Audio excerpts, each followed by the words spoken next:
Hi, everybody. Welcome back to CN Live here on NRA TV. I'm Bill Whittle in for Coley Noir. I think he's going to be back on Wednesday. And we are back with the second part of our conversation with our friend Kurt Schlichter from Town Hall Magazine. We were talking, Kurt, about the media being in some trouble that because of the internet and venues like the one we're on right now, NRA TV, people are getting their news from someplace other than the mainstream media, and that's causing them some distress. But let me just kind of tee you up for this one. You know, that old adage is very true that, you know, the wounded animal is the most dangerous one of all. When they get wounded, they will fight tooth and nail. They got nothing to lose.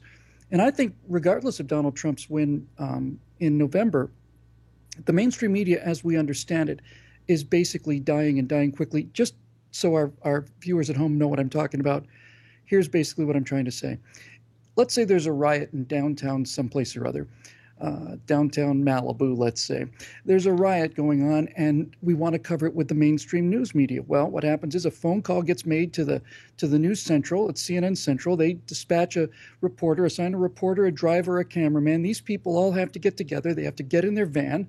They have to drive down there. Then when they get to the location, which could be half an hour, especially given the backup with all the confusion, then they have to crank that tower up, and they have to get their lights on. They have to get the camera focused. The person waits for the toss, and they give you the report of the news that happened an hour and a half ago. Meanwhile, Kurt, the rest of the world has been watching the riot live because somebody is streaming it Facebook Live from the center of the riot. Yep. There's simply no way that they're going to be able to survive in their present form. And I think that's why they're so terrified of this whole thing, just absolutely scared out of their wits. Well, Bill, I think what we're seeing, it's very interesting, and there's other examples of it, is a technology-driven obsolescence of old media dinosaurs, even newer media dinosaurs. And an interesting phenomenon is that they seem to move left as they're dying. We've seen the three networks, and they've moved hard left, all of them. But also look at ESPN. Remember, ESPN was dominant 5-10 years ago. It was, willing to go out and pay $7 billion for rights to show various sporting events. I mean, and it had the most subscribers anywhere. It's losing 10,000 a day. 10,000 subscribers a day. It's being drained because people are moving on from cable. But even as that's happening, you would think that they would try and appeal to the largest number of people possible. But that's not what's happening. No. They've moved hard left. And that's what's happened in the big three networks. That's what happened on CNN. And that's what's happened on ESPN. I don't know why they move hard left as technology destroys them, but that's what seems to happen. It is, and a writer on the web named Sarah Hoyt coined a phrase that's roll left and die. That's what they do.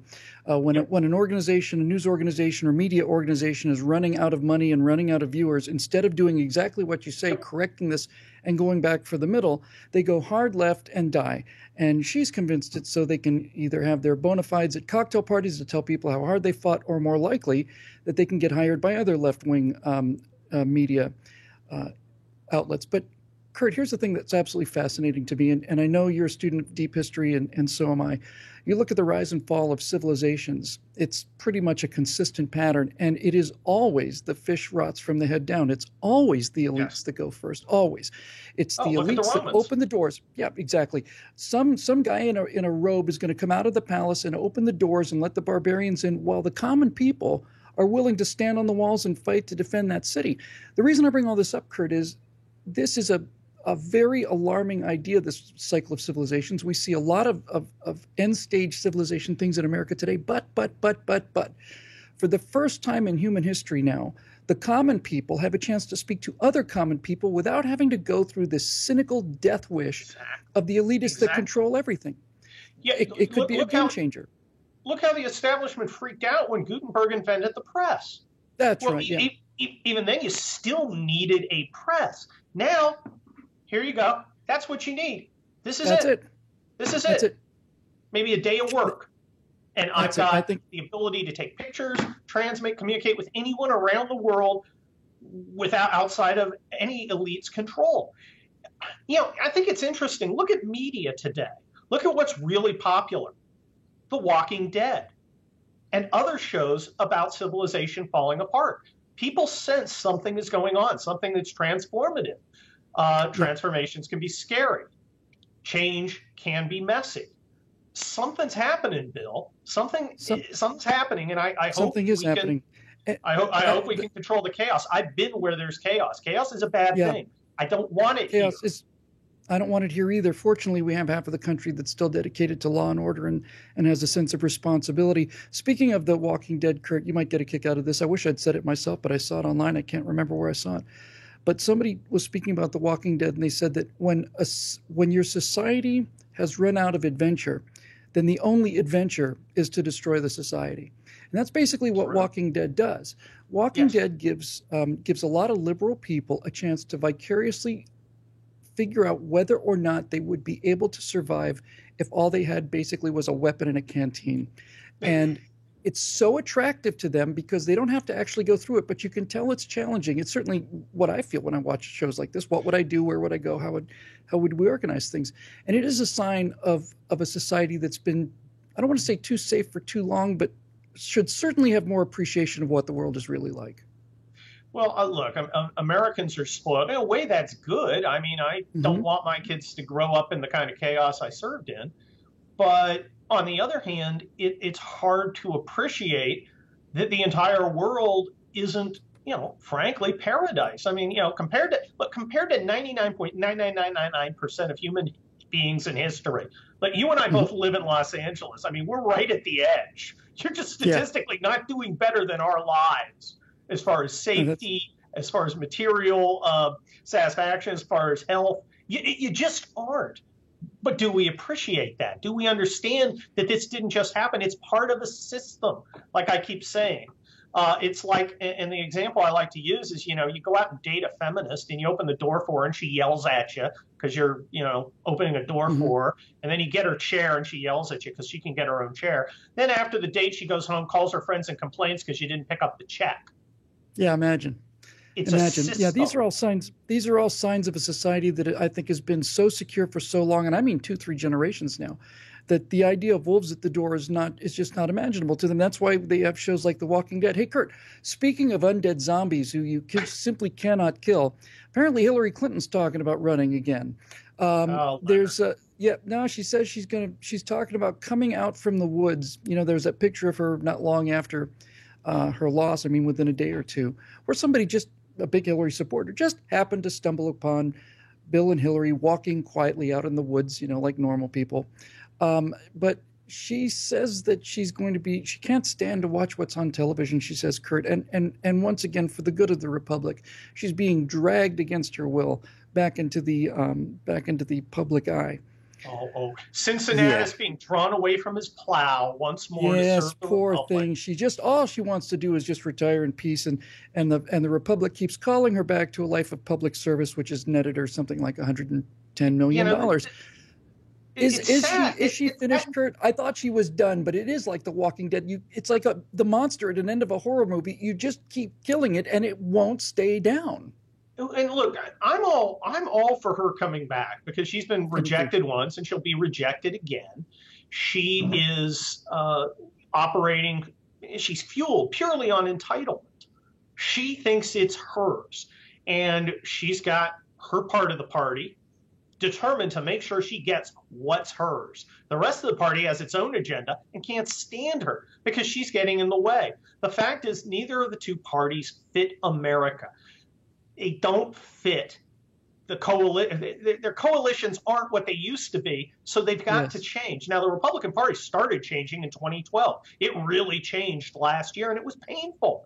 But we've looked at some things as Republicans, and we're doing things differently. The Democrats do not want to change Exactly. because This time last. in an even stronger way, there Uh-huh. there is no equivalent of the Clintons in the Republican Party. The Bushes, come on, they've got no real power. They Yeah, just don't. They got a lot of money, but they don't and have the power to make Jeb a thing.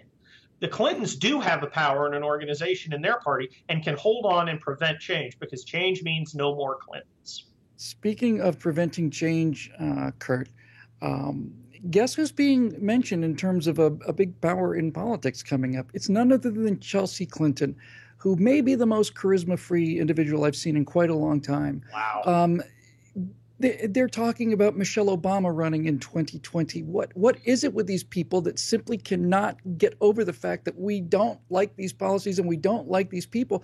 The Democratic Party, which used to represent the working man, Donald Trump carried the working man. If you take the working man vote away from the Democratic Party, they don't just lose a voting bloc, they lose their entire identity, they lose their soul. And that's exactly what's happening.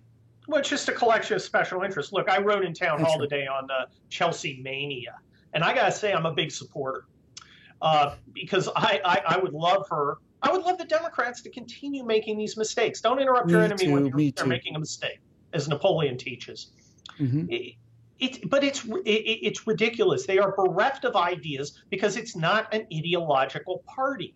It's a transactional party. Each little group gets its thing.